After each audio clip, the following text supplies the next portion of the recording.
Good morning प्यारे बच्चों। आज की ऑनलाइन क्लास में आप सबका स्वागत है। आज के वीडियो में हम सीखेंगे हिंदी कक्षा 8 के काव्य नंबर 4। काव्य का नाम है उठो धरा के अमर सपूतो और कवि का नाम है द्वारिका प्रसाद माहेश्वरी।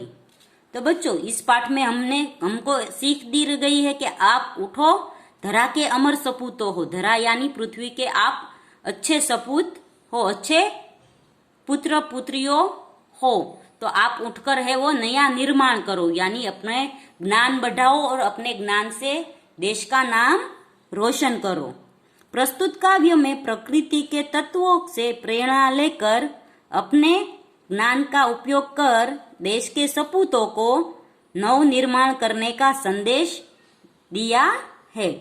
तो बच्चों, इसमें हमें संदेश दिया है कि यहाँ पे अलग अलग प्रकृति के सभी तत्व है वो कुछ नया नया करते हैं, तो हमें भी है वो अपने ज्ञान को बढ़ाना है और अपने ज्ञान से है वो देश का नाम रोशन करना है। जैसे हमें आगे भी देखा कि कैसे सुनीता विलियम्स, कल्पना चावला, इंदिरा गांधी, भाई गांधी जी, विवेकानंद जैसे लोगों ने देश का नाम रोशन किया और देश को आगे बढ़ाया है, वैसे ही हमें भी है वो देश का नाम रोशन करना है और नया निर्माण युग का करना है। विविध खोज करनी है और युग का नया निर्माण करना है, जैसे देश का नाम पूरी दुनिया में रोशन हो सके।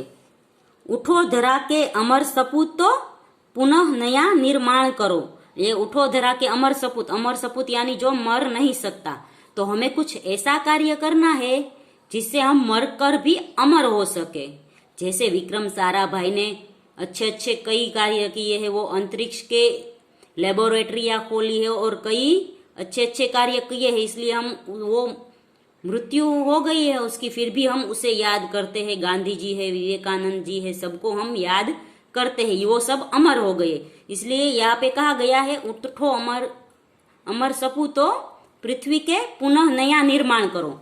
गांधी जी ने जैसे नए देश का निर्माण किया है, विवेकानंद ने हमारे ज्ञान में और अभ्यास में नए आयाम जोड़े हैं, वो है यूनिवर्सिटी पंच के अध्यक्ष थे। यूनिवर्सिटी पंच के अध्यक्ष होने के साथ साथ उन्होंने पढ़ाई लिखाई और ज्ञान बढ़ाने में कई सारी अपनी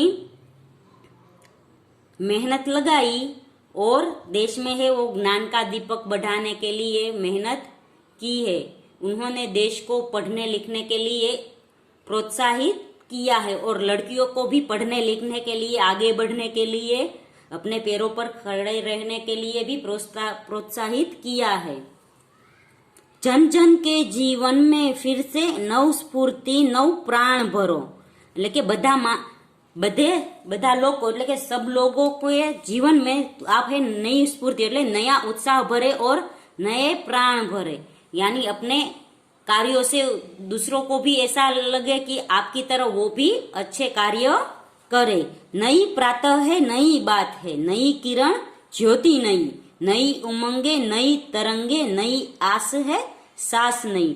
तो जब रोज नया सुबह निकलता है तो हर सुबह नई होती है और हर सुबह में उसकी किरणें भी नई होती है, ज्योति अलग होती है और हर सुबह की हमारी उमंगे और तरंगे भी अलग होनी चाहिए। हमें भी अपने अंदर एक आस्था, एक आस रखनी चाहिए और हमारे इस आस्था को, इस निश्चय को हमें आगे बढ़ाने के लिए रोज सुबह उठकर हमें जो ध्येय पसंद किया है उस ध्येय के लिए हमें आगे बढ़ना है, हमें पढ़ाई करनी है और उस ध्येय को प्राप्त करना है।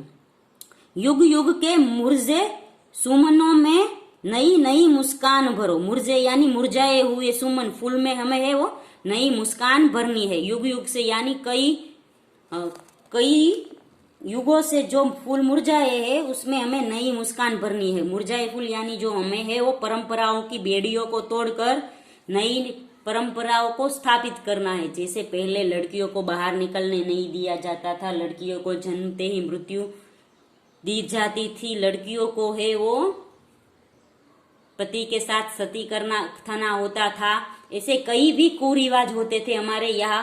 और हरिजन को हम है वो मंदिर में प्रवेश नहीं करने देते, कई कुरिवाज है, उससे हम सबको आज है उस सबको छोड़ के आगे बढ़े हैं। उसी तरह हमें है वो आगे बढ़ना है।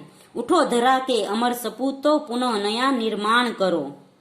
डाल डाल पर बैठ विहग कुछ नए स्वर में गाते हैं। तो हर रोज है विहग यानी पक्षी है कुछ नए स्वर में रोज गाते हैं। गुनगुन गुनगुन करके भंवरे मस्त उधर मंडराते हैं। और फूल पर है वो भंवरे भी मस्त होके यानी उत्साह से मंडराते हैं, फूल पर बैठते हैं। नवयुग की नूतन वीणा में नया राग नव गान भरो। उठो धरा के अमर सपूतों पुनः नया निर्माण करो।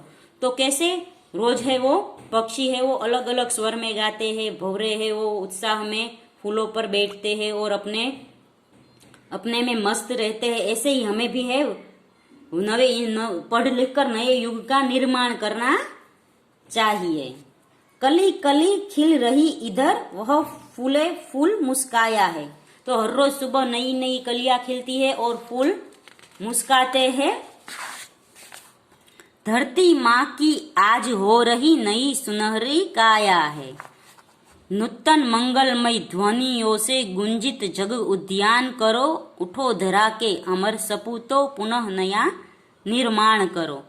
तो जैसे रोज सुबह कलियां खिलती है, फूल मुस्कुराते हैं और धरती को सुनहरा रूप देते हैं, अलग सौंदर्य प्रदान करते हैं, उसी तरह हमें भी है वो पढ़ लिख कर अच्छा स्थान प्राप्त कर और पूरी दुनिया में और देश में अपना नाम रोशन करना है।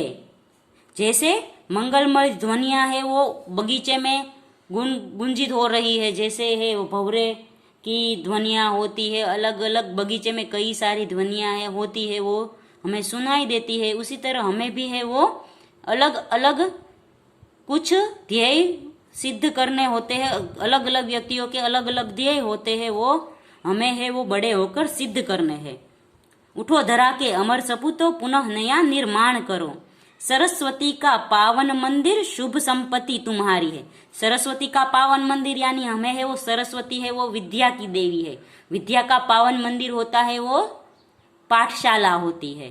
तो पाठशाला है वो हमारी संपत्ति है, क्योंकि हम है वो वहाँ रोज पढ़ाई करने जाते हैं। अलग अलग शिक्षक है वो हमें अलग अलग विषय पढ़ाते हैं, इसलिए हमें जो सरस्वती का पावन मंदिर है पाठशाला में जाकर जो हमारी संपत्ति है, यानी हमारी संपत्ति क्या है? विद्या। शिक्षक से विद्या प्राप्त करना हमारी संपत्ति है।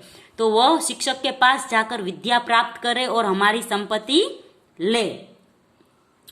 तुम में से हर बालक इसका रक्षक और पुजारी है। तो पाठशाला के हम ही रक्षक है और पाठशाला की पूजा भी हमें करनी है। शत शत दीपक जला ज्ञान के नवयुग का आह्वान करो। आह्वान करो यानी ललकारो, चुनौती दो कि हमें नए युग को लाना है। शत शत दीपक यानी 100 दीपक जलाकर हमें इसका आह्वान करना है कि हमें नया युग लाना है। उठो धरा के अमर सपूतों पुनः नया निर्माण करो। तो बच्चों इस काव्य में हमें है वो पुनः नया निर्माण करने की बात कही गई है। निर्माण यानी कि हमें है वो पढ़ लिख कर कुछ अच्छा करना है और दुनिया को दिखलाना है कि हमारा देश भी किसी से कम नहीं। इसलिए हमें है वो हमेशा पढ़ना लिखना चाहिए और सरस्वती देवी जो हमारी पाठशाला है उसकी पूजा करनी चाहिए और उसका रक्षण भी करना चाहिए। वह है वो हमारी संपत्ति छुपी हुई है पाठशाला में, विद्या रूपी संपत्ति, वो हमें वहां जाकर अपनी संपत्ति प्राप्त करनी है। यानी हमें है वो पाठशाला में जाकर विद्या प्राप्त करनी है और आगे बढ़कर दुनिया में और देश में है वो नए नए आयामों को सिद्ध करना है, नई नई चुनौतियों को पार करना है और नई नई सिद्धियों को प्राप्त करना है। इस काव्य में हमें यही सीख मिलती है। तो बच्चों यहाँ पर है ये काव्य खत्म होता है। अगले वीडियो में हम इस काव्य का स्वाध्याय सीखेंगे। तब तक के लिए गुड बाय, टेक केयर।